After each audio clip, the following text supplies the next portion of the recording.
ਵਾਹਿਗੁਰੂ ਜੀ ਕਾ ਖਾਲਸਾ ਵਾਹਿਗੁਰੂ ਜੀ ਕੀ ਫਤਿਹ। ਸਾਧ ਕੇ ਸੰਗੀ ਨ ਕਬਹੂ ਧਾਵੈ, ਸਾਧ ਕੇ ਸੰਗੀ ਸਦਾ ਸੁਖ ਪਾਵੈ। ਇੱਥੇ ਸਤਿਗੁਰੂ ਜੀ ਉਪਦੇਸ਼ ਕਰਦੇ ਹਨ ਕਿ ਜਦੋਂ ਮਨ ਸੱਧ ਜਾਂਦਾ ਹੈ ਉਦੋਂ ਉਹ ਦੂਸਰੀਆਂ ਇੱਛਾਵਾਂ ਛੱਡ ਦਿੰਦਾ ਹੈ ਤਾਂ ਫਿਰ ਬਾਹਰਮੁਖੀ ਨਹੀਂ ਹੁੰਦਾ ਅਤੇ ਧਿਆਨ ਜਿਹੜਾ ਬਾਹਰ ਨਹੀਂ ਭੱਜਦਾ ਹੈਗਾ। ਹੁਣ ਪਹਿਲਾਂ ਜਦੋਂ ਮਨ ਅਸਾਧ ਹੁੰਦਾ ਹੈ ਤਾਂ ਇਹ ਮਾਇਆ ਦੀਆਂ ਇੱਛਾਵਾਂ ਕਰਦਾ ਹੈ, ਕਲਪਨਾ ਕਰਦਾ ਹੈ, ਇਸ ਕਰਕੇ ਦੁਖੀ ਰਹਿੰਦਾ ਹੈ। ਪਰ ਜਦੋਂ ਮਨ ਸੱਧ ਜਾਂਦਾ ਹੈ ਅਤੇ ਇਹਨੂੰ ਸਦਾ ਸੁੱਖ ਹੁੰਦਾ ਹੈ, ਕਿਉਂਕਿ ਇਸ ਨੂੰ ਗਿਆਨ ਮਿਲਦਾ ਹੈ। ਗਿਆਨ ਕਾ ਵੱਧਦਾ ਮਨ ਰਹੇ, ਗੁਰਬਿਨ ਗਿਆਨ ਨਾ ਹੋਏ। ਜਿਵੇਂ ਜਿਵੇਂ ਸ਼ਬਦ ਦੀ ਵਿਚਾਰ ਕਰਦਾ ਹੈ ਉਸ ਦੇ ਨਾਲ ਇਹ ਸੁੱਖ ਵਿੱਚ ਰਹਿੰਦਾ ਹੈ। ਜਿਵੇਂ ਕਿ ਇੱਕ ਗੁਰਬਾਣੀ ਦਾ ਵਾਕ ਹੈ, ਮਾਈ ਮੈਂ ਧਨ ਪਾਇਓ ਹਰ ਨਾਮ, ਮਨ ਮੇਰੋ ਧਾਵਨ ਤੇ ਛੁਟਿਓ, ਘਰ ਬੈਠੋ ਵਿਸਰਾਮ। ਹੇ ਮਾਤਾ, ਮੈਂ ਧਨ ਪਾਇਆ ਹੈ। ਉਹ ਧਨ ਕਿਹੜਾ ਹੈ? ਹਰੀ ਦਾ ਗਿਆਨ, ਹਰੀ ਦਾ ਨਾਮ, ਆਤਮਾ ਗਿਆਨ। ਅਤੇ ਤੇਰੀ ਕਿਰਪਾ ਨਾਲ ਪਾਇਆ ਹੈ ਅਤੇ ਇਸ ਦੇ ਨਾਲ ਕੀ ਹੋਇਆ ਹੈ? ਮਨ ਮੇਰਾ ਧਾਵਨ ਤੇ ਛੁਟਿਓ, ਘਰ ਬੈਠੋ ਵਿਸਰਾਮ। ਕਿ ਹੁਣ ਮੇਰਾ ਮਨ ਬਾਹਰ ਜਾਣ ਤੋਂ ਹਟ ਗਿਆ ਹੈਗਾ ਅਤੇ ਹੁਣ ਆਰਾਮ ਨਾਲ ਟਿਕ ਕੇ ਸਹਿਜ ਅਵਸਥਾ ਵਿੱਚ ਸੱਚ ਦਾ ਗਿਆਨ ਲੈਣ ਲਈ ਮੰਨ ਗਿਆ ਹੈ ਅਤੇ ਇਸ ਕਰਕੇ ਆਰਾਮ ਵਿੱਚ ਭਾਵ ਸਹਿਜ ਅਵਸਥਾ ਵਿੱਚ ਹੈ। ਸਾਧ ਸੰਗੀ ਬਸਤ ਅਗੋਚਰ ਲਹੈ, ਸਾਧੂ ਕੇ ਸੰਗੀ ਅਜਰ ਸਹੈ। ਜਦੋਂ ਮਨ ਸੱਧ ਜਾਂਦਾ ਹੈ ਤਾਂ ਇਹ ਬਸਤ ਅਗੋਚਰ ਨਾਮ ਨੂੰ ਕਿਹਾ ਗਿਆ ਹੈ, ਜਿਵੇਂ ਕਿ ਪਹਿਲੀ ਪੰਕਤੀ ਵਿੱਚ ਵੀ ਆਇਆ ਸੀਗਾ। ਅਗੋਚਰ ਬਸਤ ਜਿਹੜੀ ਨਾਮ ਨੂੰ ਕਿਹਾ ਗਿਆ ਹੈ ਉਸ ਨੂੰ ਸਮਝ ਲੈਂਦਾ ਹੈ ਅਤੇ ਉਸ ਦਾ ਅੱਗੇ ਤੋਂ ਅੱਗੇ ਗਿਆਨ ਲੈਂਦਾ ਜਾਂਦਾ ਹੈ, ਕਿਉਂਕਿ ਨਾਮ ਦੀ ਜਿਹੜੀ ਮਹਿਮਾ ਉਹ ਕਥਨ ਨਹੀਂ ਜਾ ਸਕਦੀ। ਅਤੇ ਸਾਧੂ ਦੇ ਹੋਣੇ ਦਾ ਜਦੋਂ ਮਨ ਸੱਧ ਜਾਂਦਾ ਹੈ ਤਾਂ ਇਹੋ ਹੀ ਸਾਧੂ ਸੁਭਾਅ ਬਣ ਜਾਂਦਾ ਹੈ। ਭਾਵ ਜਾਂ ਕਹੋ ਕਿ ਜਦੋਂ ਇਹ ਆਪਣੇ ਅੰਦਰਲੇ ਦੇ ਨਾਲ ਜੋਤੀ ਜੋਤ ਮਿਲੀ ਸੰਪੂਰਨ ਥੀਆ ਰਾਮ ਇੱਕ ਹੋ ਜਾਂਦੇ ਦੋਨੇ, ਤਾਂ ਫਿਰ ਇਹ ਸੱਚ ਨੂੰ ਸਹਿਣ ਕਰ ਲੈਂਦਾ ਹੈ। ਭਾਵ ਸੱਚ ਨੂੰ ਹਜ਼ਮ ਕਰ ਲੈਂਦਾ ਜਾਂ ਕਹਿ ਲਓ ਕਮਾਉਣ ਲੱਗ ਜਾਂਦਾ ਹੈ। ਜਿਵੇਂ ਕਿ ਭਗਤ ਕਬੀਰ ਜੀ ਦਾ ਵਚਨ ਹੈ, ਕਬੀਰ ਚੋਟ ਸਹੇਲੀ ਸੇਲ ਕੀ, ਲਾਗਤ ਲਈ ਉਸਾਸ, ਚੋਟ ਸਹਾਰੈ ਸ਼ਬਦ ਕੀ, ਤਾਸ ਗੁਰੂ ਮੈਂ ਦਾਸ।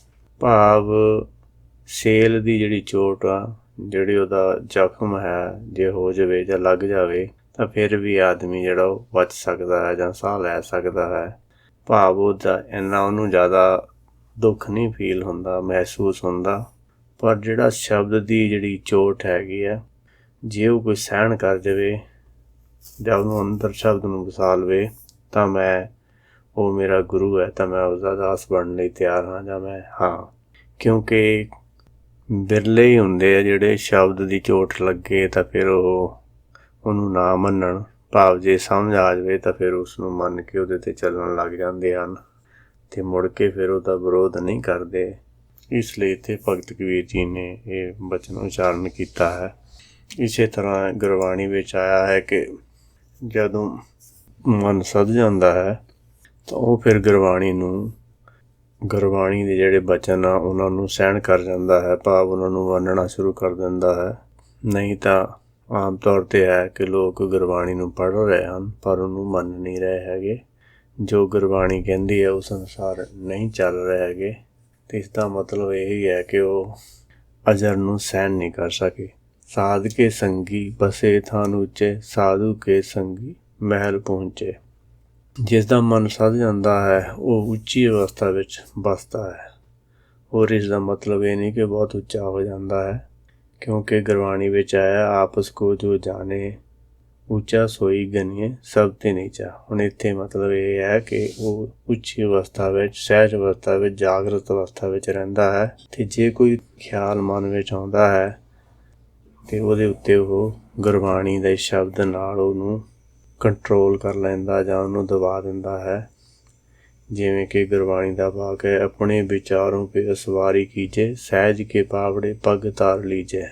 ਭਾਵ ਆਪਣੇ ਵਿਚਾਰਾਂ ਨੂੰ ਗੁਰਬਾਣੀ ਦੀ ਕਸਵੱਟੀ 'ਤੇ ਲਾ ਕੇ ਦੇਖਣਾ ਚਾਹੀਦਾ ਹੈ ਕਿ ਇਹ ਸ਼ਬਦ, ਇਹ ਜਿਹੜਾ ਵਿਚਾਰ ਆ ਰਿਹਾ ਹੈ ਇਹ ਮੈਨੂੰ ਪਰਮਾਰਥ ਵੱਲ ਲੈ ਕੇ ਜਾ ਰਿਹਾ ਹੈ ਜਾਂ ਕਿ ਮਾਇਆ ਵੱਲ ਲੈ ਕੇ ਜਾ ਰਿਹਾ ਹੈ ਜਾਂ ਸੰਸਾਰ ਵੱਲ ਲੈ ਕੇ ਜਾ ਰਿਹਾ ਹੈ। ਅਤੇ ਇਸ ਤਰ੍ਹਾਂ ਉਹ ਉੱਚੀ ਅਵਸਥਾ ਵਿੱਚ ਰਹਿ ਸਕਦਾ ਹੈ। ਸਾਧੂ ਕੇ ਸੰਗੀ ਮੈਲ ਪਹੁੰਚੇ। ਹੁਣ ਜਿਸ ਦਾ ਮਨ ਸੱਧ ਜਾਂਦਾ ਹੈ, ਫਿਰ ਆਪਣੇ ਉਹ ਅੰਦਰਲਾ ਮਨ ਸਾਧ ਜਦੋਂ ਸੱਧ ਜਾਂਦਾ ਉਹ ਸਾਧ ਬਣ ਜਾਂਦਾ ਹੈ, ਅਤੇ ਅੰਦਰਲਾ ਫਿਰ ਸਾਧੂ ਬਣ ਜਾਂਦਾ ਹੈ। ਜਦੋਂ ਮਨ ਸੱਧ ਜਾਂਦਾ ਹੈ ਅਤੇ ਇਹ ਸ਼ਬਦ ਵਿੱਚ ਜਦੋਂ ਸਮਾ ਜਾਂਦਾ ਹੈ, ਸ਼ਬਦ ਗੁਰੂ ਇਹਦੇ ਅੰਦਰ ਪ੍ਰਗਟ ਹੋ ਜਾਂਦਾ ਹੈ, ਤਾਂ ਇਹ ਸਾਧੂ ਜਿਹੜਾ ਹੈਗਾ ਫਿਰ ਇਹ ਆਪਣੇ ਮਹਿਲ ਨਿੱਜ ਘਰ ਵਿੱਚ ਵਾਸਾ ਹੋ ਜਾਂਦਾ ਹੈ। ਜਿਵੇਂ ਕਿ ਗੁਰਬਾਣੀ ਦਾ ਵਾਕ ਹੈ, ਸਤਿਗੁਰ ਕੇ ਭਾਣੇ ਜੇ ਚੱਲੇ ਵਿੱਚ ਬੋਹਤ ਬੈਠਾ ਆਏ। ਭਾਵ ਜੇ ਭਾਣੇ ਨੂੰ ਸੱਚਾ ਕਰਕੇ ਜਾਂ ਮਿੱਠਾ ਕਰਕੇ ਮੰਨ ਲਵੇ ਤਾਂ ਫਿਰ ਇਹ ਜਹਾਜ਼ ਵਿੱਚ ਹੀ, ਨਾਮ ਦੇ ਜਹਾਜ਼ ਵਿੱਚ ਹੀ ਬੈਠਾ ਹੈ, ਭਾਵ ਹੁਕਮ ਦੇ ਨਾਲ ਜੁੜਿਆ ਹੋਇਆ ਹੈ। ਜਾਂ ਇਹ ਕਹਿ ਲਓ ਕਿ ਹੁਣ ਇਸ ਦੀ ਜਿਹੜੀ ਇੱਛਾ ਹੈ ਉਹ ਹੁਕਮ ਦੇ ਨਾਲ ਹੀ ਹੈ, ਅਤੇ ਜਿਵੇਂ ਹੁਕਮ ਵਰਤਦਾ ਹੈ, ਭਾਣਾ ਵਰਤਦਾ ਹੈ, ਉਸ ਦੇ ਅਨੁਸਾਰ ਹੀ ਹੈ। ਸਾਧ ਕੇ ਸੰਗੀ ਦ੍ਰਿੜੇ ਸਭ ਧਰਮ, ਸਾਧ ਕੇ ਸੰਗੀ ਕੇਵਲ ਪਾਰ ਬ੍ਰਹਮ। ਜਦੋਂ ਮਨ ਸੱਧ ਜਾਂਦਾ ਹੈ ਤਾਂ ਇਸ ਨੂੰ ਸਾਰੇ ਧਰਮਾਂ ਦਾ ਗਿਆਨ ਹੋ ਜਾਂਦਾ ਹੈ, ਕਿਉਂਕਿ ਗੁਰਬਾਣੀ ਦਾ ਵਾਕ ਹੈ, ਸਿਮਰਤ ਸ਼ਾਸਤਰ ਸੋਧੇ ਸਵੀ ਕਿਨਿ ਕੀਮ ਨਾ ਜਾਣੀ, ਜੋ ਜਨ ਭੇਟੇ ਸਾਧ ਸੰਗੀ ਸੋ ਹਰ ਰੰਗ ਬਾਣੀ। ਭਾਵ ਕਿ ਗੁਰਬਾਣੀ ਨੇ, ਜਿਵੇਂ ਭਗਤਾਂ ਨੇ ਜਾਂ ਗੁਰੂ ਸਾਹਿਬਾਨ ਨੇ ਸਾਰੇ ਸਿਮਰ ਸ਼ਾਸਤਰ ਸੋਧੇ ਹੈਗੇ, ਸੋਧ ਕੇ ਉਹਦਾ ਜੋ ਗਿਆਨ ਹੈ, ਤੱਤ ਗਿਆਨ ਹੈ, ਉਹ ਗੁਰਬਾਣੀ ਵਿੱਚ ਲਿਖਿਆ ਹੈ। ਅਤੇ ਜਿਹੜਾ ਜਨ ਵੀ ਗੁਰਬਾਣੀ ਨੂੰ ਸਮਝ ਲੈਂਦਾ ਹੈ ਜਾਂ ਉਹਦੇ ਉਪਦੇਸ਼ ਨੂੰ ਸੁਣ ਕੇ ਮੰਨ ਲੈਂਦਾ, ਉਸ 'ਤੇ ਚੱਲਦਾ ਹੈ, ਤਾਂ ਉਸਨੂੰ ਇਹਦੇ ਵਿੱਚੋਂ ਸਮਝ ਆ ਜਾਂਦੀ ਹੈ ਕਿ ਅਸਲ ਵਿੱਚ ਗੁਰਬਾਣੀ ਵਿੱਚ ਉਪਦੇਸ਼ ਕੀ ਹੈ। ਅਤੇ ਇਸ ਤਰ੍ਹਾਂ ਉਸਨੂੰ ਹੋਰ ਦੂਸਰੇ ਧਰਮਾਂ ਦੀਆਂ ਜਿਵੇਂ ਕਮੀਆਂ ਹੈਗੀਆਂ ਉਹਦੇ ਬਾਰੇ ਵੀ ਪਤਾ ਲੱਗ ਜਾਂਦਾ ਹੈ। ਇਸ ਤਰ੍ਹਾਂ ਉਹ ਆਪਣੇ ਮਨ ਨੂੰ ਸਾਧ ਕੇ ਦੂਸਰੇ ਜਿਨ੍ਹਾਂ ਨੂੰ ਘੱਟ ਗਿਆਨ ਹੈ ਉਹਨਾਂ ਨੂੰ ਗੁਰਬਾਣੀ ਦਾ ਉਪਦੇਸ਼ ਸਮਝਾਉਣ ਦੇ ਵਿੱਚ ਮਦਦ ਕਰ ਸਕਦਾ ਹੈ। ਇਸ ਅਵਸਥਾ ਵਿੱਚ ਗੁਰਮੁਖ ਦੀ ਜਿਹੜੀ ਅਵਸਥਾ ਹੁੰਦੀ ਹੈ, ਉਹਦੇ ਲਈ ਜਿਹੜੇ ਬਾਕੀ ਕੋਈ ਵੀ ਧਰਮ ਹੈਗਾ ਉਹ ਪਿੱਛੇ ਰਹਿ ਜਾਂਦਾ, ਸਿਰਫ ਉਹ ਹੁਕਮ ਨਾਲ ਜੁੜ ਜਾਂਦਾ ਹੈ। ਹੁਕਮ ਤੋਂ ਇਲਾਵਾ ਉਹ ਹੋਰ ਕਿਸੇ ਨੂੰ ਵੀ ਵੱਡਾ ਨਹੀਂ ਮੰਨਦਾ ਹੈ, ਕਿਉਂਕਿ ਉਸ ਨੂੰ ਗਿਆਨ ਹੈ ਕਿ ਹੁਕਮੇ ਆਵੇ ਹੁਕਮੇ ਜਾਏ ਹੁਕਮੇ ਰਹਿ ਸਮਾਈ, ਕਿ ਸਾਰਾ ਕੁਛ ਹੁਕਮੇ ਵਿੱਚ ਆਉਂਦਾ ਹੈ ਅਤੇ ਇੱਥੇ ਹੁਕਮੇ ਵਿੱਚ ਹੀ ਰਹਿੰਦੇ ਹਨ ਅਤੇ ਹੁਕਮੇ ਵਿੱਚ ਹੀ ਅੰਡੇ 'ਚ ਸਮਾ ਜਾਂਦਾ ਹੈ। ਇਸ ਤਰ੍ਹਾਂ ਉਸਦੀ ਅਵਸਥਾ ਉੱਚੀ ਹੋ ਜਾਂਦੀ ਹੈ, ਉਹਨੂੰ ਸਾਰੇ ਧਰਮਾਂ ਬਾਰੇ ਗਿਆਨ ਹੋ ਜਾਂਦਾ ਹੈਗਾ। ਸਾਧ ਕੈ ਸੰਗੀ ਪਾਏ ਨਾਮ ਨਿਧਾਨ, ਨਾਨਕ ਸਾਧੂ ਕੈ ਕਰਵਾਨ। ਹੁਣ ਜਿਸ ਦਾ ਮਨ ਸੱਧ ਜਾਂਦਾ ਉਹ ਸਾਰੇ ਹੀ ਨਾਮ ਨਿਧਾਨ, ਭਾਵ ਨਾਮ ਦਾ ਖਜ਼ਾਨਾ ਉਹਨੂੰ ਮਿਲ ਜਾਂਦਾ ਹੈਗਾ, ਅਤੇ ਉਹ ਨਾਨਕ ਜੀ ਕਹਿੰਦੇ ਹਨ ਕਿ ਉਹ ਸਾਧੂ ਦੇ ਉਹ ਕਰਵਾਨ ਜਾਂਦਾ ਹੈ। ਹੁਣ ਸਾਧੂ ਇੱਥੇ ਕਿਹਨੂੰ ਕਿਹਾ ਗਿਆ ਹੈ? ਹੁਣ ਜਿਨ੍ਹਾਂ ਨੇ ਬਾਣੀ ਉਚਾਰਨ ਕੀਤੀ ਹੈਗੀ ਹੈ ਅਤੇ ਉਹਨਾਂ ਦੇ ਕਰਵਾਨ ਜਾਂਦਾ ਹੈ। ਜਿਨ੍ਹਾਂ ਨੇ ਬਾਣੀ ਉਚਾਰਨ ਕੀਤੀ ਹੈ ਉਹਨਾਂ ਨੇ ਆਪਣੇ ਕੋਈ ਫਾਇਦੇ ਲਈ ਨਹੀਂ, ਇਹ ਜੇ ਉਹ ਚਾਹੁੰਦੇ ਤਾਂ ਨਾ ਲਿਖਦੇ, ਪਰ ਉਹਨਾਂ ਨੇ ਇਹ ਪਰਉਪਕਾਰ ਕੀਤਾ ਹੈ, ਕਿਉਂਕਿ ਗੁਰਬਾਣੀ ਦਾ ਵਾਕ ਹੈ, ਬ੍ਰਹਮ ਗਿਆਨੀ ਪਰ ਉਪਕਾਰ ਅਮਾਹਾ। ਉਹਨਾਂ ਦੇ ਮਨ ਵਿੱਚ ਹੈ ਕਿ ਜੇ ਸਾਨੂੰ ਸਮਝ ਆਈ ਹੈ ਤਾਂ ਦੂਸਰੇ ਕਿਸੇ ਨੂੰ ਵੀ ਸਮਝ ਆ ਜਾਵੇ ਅਤੇ ਸਮਝ ਆਉਣ ਨਾਲ ਉਸਦਾ ਵੀ ਭਲਾ ਹੋ ਜਾਵੇ। ਨਹੀਂ ਤਾਂ ਜੋ ਸੰਸਾਰੀ ਗਿਆਨ ਜੋ ਵੀ ਕਿਸੇ ਨੂੰ ਹੁੰਦਾ ਹੈ ਅਤੇ ਉਹ ਉਸ ਨੂੰ ਦੂਸਰੇ ਨੂੰ ਨਹੀਂ ਦਿੰਦਾ। ਜੇ ਦੂਸਰੇ ਨੂੰ ਦੇ ਦੇ ਤਾਂ ਉਹ ਕਹਿੰਦਾ ਕਿ ਮੇਰਾ ਤਾਂ ਗਿਆਨ ਇਹ ਚੋਰੀ ਹੋ ਗਿਆ। ਹੁਣ ਗੁਰਬਾਣੀ ਤਾਂ ਇਹ ਪਰਉਪਕਾਰ ਹੈ ਉਹਨਾਂ ਦਾ ਕਿ ਉਹ ਸਾਨੂੰ ਦੇ ਕੇ ਗਏ ਹਨ। ਅਮੁੱਲ ਗੁਣ ਹੈਗੇ, ਇਹ ਅਮੁੱਲ ਵਪਾਰ ਹੈਗਾ ਅਤੇ ਇਹਦੀ ਕੋਈ ਕੀਮਤ ਨਹੀਂ ਹੈਗੀ। ਪਰ ਫਿਰ ਵੀ ਲੋਕ ਜੋ ਵੀ ਹੈ ਉਹ ਇਸ ਨੂੰ ਮੰਨਣ ਤੋਂ ਇਨਕਾਰੀ ਹਨ, ਕਿਉਂਕਿ ਉਹਨਾਂ ਨੂੰ ਸਮਝ ਨਹੀਂ ਪੈਂਦੀ। ਸਮਝ ਇਸ ਕਰਕੇ ਨਹੀਂ ਪੈਂਦੀ ਕਿਉਂਕਿ ਸੰਸਾਰੀ ਬੁੱਧੀ ਹੋਣ ਕਰਕੇ ਆਪਣੀ ਬੁੱਧੀ ਦੇ ਨਾਲ ਸਮਝਣ ਦੀ ਕੋਸ਼ਿਸ਼ ਕਰਦੇ ਹੈਗੇ ਆ, ਅਤੇ ਜਿੰਨਾ ਚਿਰ ਆਪਾਂ ਆਪਣੀ ਮਨਮੱਤ ਨਾਲ ਇਹਨੂੰ ਸਮਝਣ ਦੀ, ਜੋ ਵੀ ਆਪਾਂ ਗਿਆਨ ਸੰਸਾਰ ਵਿੱਚ ਲਿਆ ਹੈ ਉਹਦੇ ਨਾਲ ਸਮਝਣ ਦੀ ਕੋਸ਼ਿਸ਼ ਕਰਾਂਗੇ ਤਾਂ ਸਮਝ ਨਹੀਂ ਆ ਸਕਦੀ। ਪਰ ਜੇ ਆਪਾਂ ਗੁਰਬਾਣੀ ਨੂੰ ਗੁਰੂ ਮੰਨ ਕੇ ਗੁਰਬਾਣੀ ਤੋਂ ਸਮਝਣ ਦੀ ਕੋਸ਼ਿਸ਼, ਆਪਣੇ ਗੁਰਬਾਣੀ ਨੂੰ ਨਹੀਂ ਸਮਝਣਾ, ਗੁਰਬਾਣੀ ਤੋਂ ਸਮਝਣ ਦੀ ਕੋਸ਼ਿਸ਼ ਕਰਾਂਗੇ ਤਾਂ ਸਮਝ ਆ ਜਾਂਦੀ ਹੈ। ਇਸ ਕਰਕੇ ਇੱਥੇ ਸਤਿਗੁਰੂ ਜੀ ਉਪਦੇਸ਼ ਕਰਦੇ ਹਨ ਕਿ ਜਿਨ੍ਹਾਂ ਨੇ ਇਹ ਗੁਰਬਾਣੀ ਲਿਖੀ ਹੈ ਜਾਂ ਜੋ ਵੀ ਸੱਚ ਦਾ ਗਿਆਨ ਜਿਨ੍ਹਾਂ ਨੇ ਵਰਣਨ ਕੀਤਾ ਹੈ, ਅਸੀਂ ਉਹਨਾਂ ਤੋਂ ਕੁਰਬਾਨ ਜਾਂਦੇ ਹਾਂ, ਕਿਉਂਕਿ ਉਹਨਾਂ ਨੇ ਇਹ ਪਰਉਪਕਾਰ ਕੀਤਾ ਹੈ। ਸਾਧ ਕੇ ਸੰਗੀ ਸਭ ਕੁਲ ਉਧਾਰੈ, ਸਾਧ ਸੰਗੀ ਸਾਜਨ ਮੀਤ ਕੁਟੰਬ ਨਿਸਤਾਰੇ। ਜਿਸ ਦਾ ਮਨ ਸੱਧ ਜਾਂਦਾ ਹੈ ਉਸਦੇ ਨਾਲ ਸਭ ਕੁੱਲ ਦਾ ਮਤਲਬ ਇਹ ਨਹੀਂ ਹੈ ਕਿ ਉਸਦੇ ਜਿਹੜੇ ਸਾਕ ਸੰਬੰਧੀ, ਜਿਵੇਂ ਸਾਕ ਸੰਬੰਧੀ ਜਾਂ ਹੋਰ ਕੁੱਲ ਵਾਲੇ ਹੈਗੇ, ਉਹਨਾਂ ਦਾ ਆਧਾਰ ਹੋ ਜਾਂਦਾ ਹੈ। ਸਭ ਕੁੱਲ ਭਾਵ ਜੇ ਜਿਹੜਾ ਗਿਆਨ ਉਸਨੇ ਲਿਆ, ਜੇ ਆਪਾਂ ਵੀ ਉਹੀ ਗਿਆਨ ਲੈ ਲਈਏ, ਜਿਵੇਂ ਹੁਣ ਗੁਰਬਾਣੀ ਵਿੱਚ ਜੋ ਉਪਦੇਸ਼ ਦਿੱਤਾ ਗਿਆ ਹੈ, ਜੇ ਆਪਾਂ ਵੀ ਉਹ ਉਪਦੇਸ਼ ਲੈ ਲਈਏ ਅਤੇ ਆਪਣਾ ਵੀ ਉਧਾਰ ਹੋ ਸਕਦਾ। ਹੋਰ ਜੇ ਕਿਸੇ ਨੂੰ ਤੁਸੀਂ ਸਮਝਾ ਦਿਓਗੇ ਤਾਂ ਉਸਦਾ ਵੀ ਉਧਾਰ ਹੋ ਸਕਦਾ, ਪਰ ਸ਼ਰਤ ਇਹ ਹੈ ਕਿ ਉਹ ਇਸ ਗਿਆਨ ਨੂੰ, ਉਪਦੇਸ਼ ਨੂੰ ਸੁਣ ਕੇ, ਮੰਨ ਕੇ ਉੱਥੇ ਚੱਲੇ ਅਤੇ ਹੁਕਮ ਵਿੱਚ ਰਹੇ। ਅਤੇ ਇਸ ਦੇ ਨਾਲ ਜਿਹੜਾ ਮਨ ਸੱਧਿਆ ਹੁੰਦਾ, ਉਹਦੇ ਸਾਜਨ, ਮੀਤ, ਕੁਟੁੰਬ ਹੋਰ ਵੀ ਜਿਹੜੇ ਅਗਿਆਨਤਾ ਵਿੱਚ ਹੁੰਦੇ ਹਨ, ਉਹ ਵੀ ਗਿਆਨ ਵੱਲ ਜਾਂ ਸੱਚ ਵੱਲ ਚੱਲ ਸਕਦੇ ਆ। ਪਰ ਇਹਦੀ ਸ਼ਰਤ ਇਹੀ ਹੈ ਕਿ ਉਹ ਜੋ ਗਿਆਨ ਉਸ ਗੁਰਮੁਖ ਨੇ ਲਿਆ ਹੁੰਦਾ ਹੈ, ਜਾਂ ਜਿਵੇਂ ਕਿ ਗੁਰੂ ਸਾਹਿਬਾਨ ਨੇ ਗਿਆਨ ਲਿਆ ਹੈ ਅਤੇ ਉਹਨਾਂ ਨੇ ਅੱਗੇ ਆਪਣੇ ਕੁਟੁੰਬ ਨੂੰ ਵੀ ਦੇਣ ਦੀ ਕੋਸ਼ਿਸ਼ ਕੀਤੀ ਹੈ। ਜੇ ਕਿਸੇ ਨੇ ਲਿਆ ਹੈ ਤਾਂ ਉਸ ਦਾ ਆਧਾਰ ਹੋਇਆ ਹੈ, ਜੇ ਇਹਨੇ ਨਹੀਂ ਲਿਆ ਹੈਗਾ ਉਸ ਦਾ ਆਧਾਰ ਨਹੀਂ ਹੋਇਆ ਹੈਗਾ। ਇਸ ਤਰ੍ਹਾਂ ਇਸ ਦਾ ਮਤਲਬ ਇਹ ਨਹੀਂ ਕਿ ਉਹਦੇ ਨਾਲ ਉਹਦੀ ਕੁੱਲ ਦਾ ਆਧਾਰ ਹੋ ਜਾਂਦਾ ਹੈ। ਆਧਾਰ ਉਸਦਾ ਹੀ ਹੋਊਗਾ ਜੋ ਹੁਕਮ ਵਿੱਚ ਚੱਲੇਗਾ, ਗੁਰਬਾਣੀ ਨੂੰ ਸਮਝੇਗਾ ਅਤੇ ਮੰਨੇਗਾ। ਸਾਧੂ ਕੇ ਸੰਗੀ ਸੋ ਤਨ ਭਾਵੈ, ਜਿਸ ਤਨ 'ਤੇ ਸਭ ਕੋ ਵਰਸਾਵੈ। ਹੁਣ ਜਦੋਂ ਮਨ ਸੱਧ ਜਾਂਦਾ ਹੈਗਾ ਅਤੇ ਆਪਣੇ ਮੂਲ ਦੇ ਨਾਲ ਮੂਲ ਵਿੱਚ ਸਮਾਇਆ ਰਹਿੰਦਾ ਹੈਗਾ, ਉਸ ਦੇ ਅਨੁਸਾਰ ਹੀ ਚੱਲਦਾ ਹੈਗਾ, ਅਤੇ ਫਿਰ ਇਸ ਨੂੰ ਉਹ ਧਨ ਮਿਲਦਾ ਹੈ, ਭਾਵ ਸੱਚ ਦਾ ਗਿਆਨ ਮਿਲਦਾ ਹੈ, ਹਰੀ ਨਾਮ ਮਿਲਦਾ ਹੈ। ਅਤੇ ਜਿਸ ਧਨ ਦੇ ਨਾਲ ਉਸ ਗਿਆਨ ਦੇ ਨਾਲ ਜਿਹੜੇ ਵੀ ਕਿਸੇ ਹੋਰ ਨੂੰ, ਜਗਿਆਸੂ ਨੂੰ ਇਸ ਧਨ ਦੀ ਜ਼ਰੂਰਤ ਹੁੰਦੀ ਹੈ, ਇਸ ਗਿਆਨ ਦੀ ਜ਼ਰੂਰਤ ਹੁੰਦੀ ਹੈ, ਉਹ ਉਸ ਨੂੰ ਸਮਝਾ ਸਕਦਾ ਹੈ। ਸਾਧ ਸੰਗੀ ਧਰਮ ਰਾਏ ਕਰੇ ਸੇਵਾ, ਸਾਧ ਕੇ ਸੰਗੀ ਸੋਭਾ ਸੁਰ ਦੇਵਾ। ਹੁਣ ਜਿਸ ਦਾ ਮਨ ਸਧਿਆ ਹੁੰਦਾ ਹੈ, ਧਰਮ ਰਾਏ ਕੋਈ ਬਹੁਤ ਵੱਡੀ ਗੱਲ ਨਹੀਂ ਇੱਥੇ ਹੈਗੀ ਹੈ। ਧਰਮ ਰਾਏ ਜੇ ਕੋਈ ਬੰਦਾ ਧਾਰਮਿਕ ਹੋ ਜਾਂਦਾ, ਜਿਵੇਂ ਚੁਗਲੀ, ਨਿੰਦਿਆ, ਹੋਰ ਝੂਠ ਤੋਂ ਬਚ ਜਾਂਦਾ ਹੈ, ਭਾਵ ਕੋਸ਼ਿਸ਼ ਕਰਦਾ ਹੈ ਕਿ ਆਪ ਸੱਚ ਵਾਲੇ ਪਾਸੇ ਚਲੇ ਜਾਵੇ, ਉਹਨੂੰ ਧਰਮ ਰਾਏ ਕਹਿੰਦਾ ਹੈ। ਧਰਮ ਰਾਏ ਕਿਹਾ ਗਿਆ ਹੈ, ਜਿਵੇਂ ਕਿ ਗੁਰਬਾਣੀ ਦਾ ਵਾਕ ਹੈ, ਜਿਨ ਮਾਨਸ ਤੇ ਦੇਵਤੇ ਕੀਏ ਕਰਤ ਨਾ ਲਾਗੀ ਬਾਰ। ਜਿਵੇਂ ਮਨੁੱਖ ਤੋਂ ਦੇਵਤਾ ਜਿਹੜਾ ਹੈਗਾ, ਧਰਮ ਵਾਲੇ ਰਸਤੇ ਚੱਲਣ ਵਾਲੇ ਨੂੰ ਧਰਮ ਰਾਏ ਕਿਹਾ ਹੈਗਾ।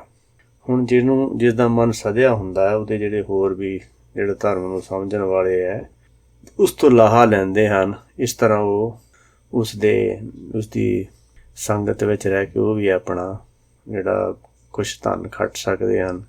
ਅਤੇ ਇਸ ਤਰ੍ਹਾਂ ਸਾਧ ਦੇ ਸੰਗ ਦੇ ਨਾਲ ਹੋਰ ਜਿਹੜੇ ਦੇਵਤੇ ਟਾਈਪ ਉਹ ਹੀ ਹੈ ਕਿ ਜਿਹੜੇ ਸੱਚ ਨੂੰ ਸਮਝਣ ਵਾਲੇ ਹਨ, ਉਹਨਾਂ ਨੂੰ ਵੀ ਸੋਭਾ ਮਿਲ ਜਾਂਦੀ ਹੈ, ਉਹ ਵੀ ਸੋਭਾ ਵਾਲੇ ਬਣ ਸਕਦੇ ਹਨ। ਉਹਨਾਂ ਨੂੰ ਵੀ ਸੋਭਾ ਮਿਲ ਜਾਵੇਗੀ ਜੇ ਉਹ ਗਿਆਨ ਨੂੰ ਲੈ ਲੈਣਗੇ। ਸਾਧੂ ਕੈ ਸੰਗੀ ਪਾਪ ਪਲਾਇਨ, ਸਾਧ ਸੰਗੀ ਅੰਮ੍ਰਿਤ ਗੁਣ ਗਾਇਨ। ਹੁਣ ਜਿਸ ਦਾ ਮਨ ਸੱਧ ਜਾਂਦਾ ਹੈ, ਜੇ ਉਸਦੀ ਕੋਈ ਸੰਗਤ ਕਰ ਲਵੇ, ਜਾਂ ਆਪਣਾ ਇਹ ਮਨ ਜਿਹਦਾ ਆਪਣੇ ਮੂਲ ਨਾਲ ਜਦੋਂ ਲੱਗ ਜਾਂਦਾ ਤਾਂ ਉਸਦੇ ਜਿਹੜੇ ਪਾਪ ਹੈਗੇ, ਭਾਵ ਉਹ ਹੁਕਮ ਦੀ ਵਿਰੋਧ ਛੱਡ ਦਿੰਦਾ ਹੈਗਾ, ਤਾਂ ਇਸ ਕਰਕੇ ਉਹ ਜਿਹੜੇ ਵਿਕਾਰ ਉਹਦੇ ਅੰਦਰ ਹੁੰਦੇ ਉਹ ਤੋਂ ਚਲੇ ਜਾਂਦੇ ਹਨ। ਜਿੱਥੇ ਹੁਣ ਪਾਪਾਂ ਨੂੰ ਪੱਠੇ ਨਹੀਂ ਪੈਂਦੇ ਤਾਂ ਉੱਥੇ ਉਹਨਾਂ ਨੇ ਕੀ ਕਰਨਾ ਹੈਗਾ। ਇਸ ਕਰਕੇ ਜਿਹਦਾ ਮਨ ਸੱਧ ਜਾਂਦਾ ਹੈ, ਫਿਰ ਉਹ ਅੰਮ੍ਰਿਤ ਗੁਣ ਗਾਉਂਦਾ ਹੈ, ਭਾਵ ਨਿਰਾਕਾਰ ਗਿਆਨ ਦੀ ਵਿਆਖਿਆਨ ਕਰਦਾ ਹੈ, ਨਿਰਾਕਾਰ ਦਾ ਗਿਆਨ ਹੀ ਸਮਝਾਉਂਦਾ ਹੈ। ਸਾਧ ਕੇ ਸੰਗੀ ਸਰਬ ਥਾਨ ਗਮ, ਨਾਨਕ ਸਾਧ ਕੇ ਸੰਗੀ ਸਫਲ ਜਨਮ। ਹੁਣ ਜਿਸ ਦਾ ਮਨ ਸੱਧ ਜਾਂਦਾ ਹੈ, ਉਹ ਸਰਬ ਥਾਨ ਗਾਮੀ ਹੋ ਜਾਂਦਾ ਹੈ। ਸਰਬ ਥਾਨ ਗਾਮੀ ਦਾ ਮਤਲਬ ਹੈਗਾ ਕਿ ਜਿਹੜਾ ਹੁਣ ਸ਼ਬਦ ਨਾਲ ਜੁੜ ਗਿਆ ਹੈ, ਗੁਰਸ਼ਬਦ ਸਮਾਵੇ ਅਵਰ ਨਾ ਜਾਣੇ ਕੋਈ ਜਿਉ। ਕਿਉਂਕਿ ਜੇ ਕਿਸੇ ਦੀ ਇੱਛਾ ਜਾਂ ਧਿਆਨ ਉਹ ਸ਼ਬਦ ਨਾਲ ਜੁੜ ਗਿਆ ਅਤੇ ਜਿੱਥੇ ਜਿੱਥੇ ਸ਼ਬਦ ਜਾਂਦਾ, ਜਿੱਥੇ ਜਿੱਥੇ ਹੁਕਮ ਜਾਂਦਾ ਉੱਥੇ ਉਹ ਵੀ ਨਾਲ ਹੀ ਹੈਗਾ। ਇਸ ਤਰ੍ਹਾਂ ਉਹ ਸਰਬ ਥਾਨ ਗਾਮੀ ਹੋ ਜਾਂਦਾ ਹੈਗਾ। ਜਿਵੇਂ ਕਿ ਗੁਰਬਾਣੀ ਦਾ ਵਚਨ ਹੈ, ਸਰਬ ਵਿਆਪੀ ਰਾਮ ਸੰਗੀ ਰਚਨ। ਸਰਬ ਵਿਆਪੀ ਜਿਹੜਾ ਸ਼ਬਦ ਹੈਗਾ, ਅਤੇ ਉਹ ਜਿਹੜਾ ਹੁਕਮ ਵਿੱਚ ਚੱਲਣ ਲੱਗ ਗਿਆ ਤਾਂ ਉਹ ਵੀ ਉਹਦੇ ਨਾਲ ਹੀ ਰਚਿਆ ਮਿਚਿਆ ਰਹਿੰਦਾ ਹੈ। ਫਿਰ ਨਾਨਕ ਸਾਧ ਕੇ ਸੰਗੀ ਸਫਲ ਜਨਮ। ਹੁਣ ਜਿਸ ਨਾਨਕ ਦੀ ਵਿਖਿਆਨ ਕਰਦੇ ਹਨ ਕਿ ਜਿਸ ਨੇ ਆਪਣੇ ਮਨ ਨੂੰ ਸਾਧ ਲਿਆ ਹੈ, ਉਹਦਾ ਜਨਮ ਜਿਹੜਾ ਸਫਲਾ ਹੋ ਗਿਆ ਹੈ। ਕਿਉਂਕਿ ਸਭ ਤੋਂ ਜਿਹੜਾ ਜ਼ਰੂਰੀ ਕੰਮ ਆਪਾਂ ਇਸੇ ਕੰਮ ਲਈ ਆਏ ਹਾਂ ਕਿ ਆਪਣੇ ਮਨ ਨੂੰ ਸਾਧਣਾ ਹੈਗਾ। ਜਿਵੇਂ ਕਿ ਗੁਰਬਾਣੀ ਦਾ ਵਾਕ ਹੈ, ਫਾਹੇ ਕਾਟੇ ਮਿਟੇ ਗਵਨ, ਫਤਿਹ ਭਈ ਮਨ ਜੀਤ। ਭਾਵ ਉਸਦੇ ਸਾਰੇ ਜਿਹੜੇ ਨਾਨਕ ਔਗਣ ਜੇਤਰੇ ਤੇਤੇ ਗਲੀ ਜੰਜੀਰ, ਇਹ ਜਿੰਨੇ ਵੀ ਔਗਣ ਹੈਗੇ ਅਗਿਆਨਤਾ ਕਰਕੇ, ਹੁਕਮ ਦਾ ਵਿਰੋਧ ਕਰਕੇ ਹੋਏ ਸੀਗੇ, ਜਿਉਂ ਜਿਉਂ ਇਹ ਹੁਕਮ ਵਿੱਚ ਚੱਲਦਾ ਹੈ ਤਾਂ ਉਹ ਸਾਰੇ ਇਸ 'ਤੇ ਖਤਮ ਹੋ ਜਾਂਦੇ ਹਨ। ਕਿ ਮਨ ਨੂੰ, ਆਪਣੇ ਮਨ ਨੂੰ ਜਿੱਤ। ਇੱਥੇ ਹੋਰ ਕਿਸੇ ਨੇ ਕੁਛ ਨਹੀਂ ਕਰਨਾ, ਸਿਰਫ ਆਪਣੇ ਮਨ ਨੂੰ ਹੀ ਜਿੱਤਣਾ ਹੈ। ਮਨ 'ਤੇ ਹੀ ਧਿਆਨ ਲਾ ਕੇ ਰੱਖਣਾ ਹੈ ਭਈ ਇਹ ਕਿੱਥੇ ਕਿੱਥੇ ਜਾਂਦਾ ਹੈ ਜਾਂ ਕਿਹੜੀਆਂ ਕਿਹੜੀਆਂ ਚੀਜ਼ਾਂ ਸੋਚਦਾ ਹੈ। ਗੁਰਬਾਣੀ ਦੇ ਉਪਦੇਸ਼ ਨਾਲ ਉਹਨਾਂ ਇੱਛਾਵਾਂ ਨੂੰ ਕੱਟਣਾ ਹੈ। ਤਾਂ ਇਹਨੂੰ ਹੀ ਜਨਮ ਸਫਲਾ ਕਿਹਾ ਗਿਆ ਹੈ, ਕਿਉਂਕਿ ਮਨ ਝੂਠਾ ਜਮ ਜੋਹਿਆ ਔਗਣ ਚੱਲੇ ਨਾਲ। ਮਨ ਮੈਂ ਮਨ ਉਲਟੋ ਮਰੇ ਜੇ ਗੁਣ ਹੋਵੇ ਨਾਲ। ਮਨ ਝੂਠਾ ਹੈ, ਕਿਉਂਕਿ ਝੂਠਾ ਹੋਣ ਕਰਕੇ ਜੇ ਇੱਛਾਵਾਂ ਕਰੇਗਾ ਤਾਂ ਇਹਦੇ 'ਤੇ ਹੁਕਮ ਦਾ ਡੰਡਾ ਲੱਗੇਗਾ। ਪਰ ਜੇ ਔਗੁਣਾਂ ਦੀ ਹੈਗਾ ਗੁਣ ਪੈਦਾ ਕਰ ਲਏਗਾ, ਔਗੁਣ ਛੋੜ ਗੁਣ ਕਰੋ ਐਸੇ ਤੱਤ ਪ੍ਰਾਪੋ। ਜੇ ਔਗੁਣਾਂ ਨੂੰ ਛੱਡ ਕੇ ਸੱਚ ਦੇ ਗਿਆਨ ਨੂੰ ਲਾਏਗਾ ਤਾਂ ਇਸ ਦੇ ਨਾਲ ਇਹਦਾ ਜਨਮ ਸਫਲਾ ਹੋ ਜਾਂਦਾ ਹੈ, ਸਫਲਾ ਹੋ ਸਕਦਾ ਹੈ। ਜਿਹੜਾ ਕਰੂਗਾ ਉਹਦਾ ਹੋ ਜਾਏਗਾ। ਇਹ ਗੁਰਬਾਣੀ ਵਿੱਚ ਜੋ ਕੁਛ ਲਿਖਿਆ ਗਿਆ ਇਹ ਸਭ ਤੱਤ ਗਿਆਨ ਹੈ। ਇਹਦੇ ਵਿੱਚ ਕੋਈ ਗੱਪਾਂ ਨਹੀਂ ਮਾਰੀਆਂ ਗਈਆਂ ਹੈਗੀਆਂ। ਅਤੇ ਇਸ ਕਰਕੇ ਜੇ ਕਿਸੇ ਨੂੰ ਕੋਈ ਗੁਰਬਾਣੀ ਬਾਰੇ ਕੋਈ ਸ਼ੰਕਾ ਹੋਵੇ, ਕੋਈ ਕੁਐਸਚਨ ਹੋਵੇ, ਤਾਂ ਉਹ ਆਪਣਾ ਕਮੈਂਟ ਛੱਡ ਸਕਦਾ ਹੈ ਅਤੇ ਜਿਵੇਂ ਜਿਵੇਂ ਗੁਰੂ ਦਾ ਹੁਕਮ ਹੋਵੇਗਾ ਉਸ ਦਾ ਜਵਾਬ ਦਿੱਤਾ ਜਾ ਸਕਦਾ ਹੈ। ਵਾਹਿਗੁਰੂ ਜੀ ਕਾ ਖਾਲਸਾ, ਵਾਹਿਗੁਰੂ ਜੀ ਕੀ ਫਤਿਹ।